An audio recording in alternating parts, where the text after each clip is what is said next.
దావీదు ఏం చెప్తూ ఉన్నాడంటే, అయా ఇంత హెచ్చైనటువంటి స్థానంలో నన్ను నడిపించావంటే, నీకు మీరు ప్రఖ్యాతలు ఇవ్వకుండా నాకు ఇచ్చావంటే, అసలే ఎంతటి వాడలు ఎంతటి వాడలు ఆ కుటుంబము ఏ పాడి.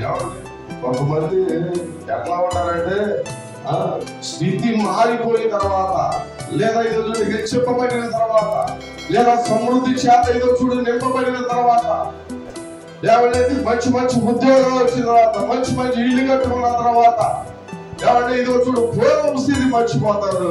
ఈ కళలు ఎక్కడ ఉంది అంటే వీళ్ళు మెరకలైపోతాయి కొంతమంది జీవితాలు ఎట్లా ఇదో చూడు మెరకలైపోతాయి. పూర్వం స్థితి ఏంటో, ఎక్కడి నుంచి మనం ఎక్కడికి వెళ్ళామో ఇవన్నీ గ్రహించరు. కాబట్టి అన్ని సమకూర్చబడిన తర్వాత ఏం చేస్తారంటే, కాస్త ఎదురు వాళ్ళ ఎదుట ఎవరైతే తక్కువ కనపడ్డారంటే, మీ జీవితం ఏంటి నా జీవితం ఏంటి, నీ జీవితం ఏంటి నా జీవితం ఏంటి, నాకేంటి నీకేంటి పోతన, అసలు నువ్వేంటి నేనేంటి, ఏమంటే నువ్వేంటి నేనేంటి, నీకు నాకు నక్కకే నాగలోకానికి ఉన్నంత తేడా ఉంది. దేంట్లో ఈరోజు నువ్వు నాతో, దేంట్లో నాతో పోలేదు నువ్వు.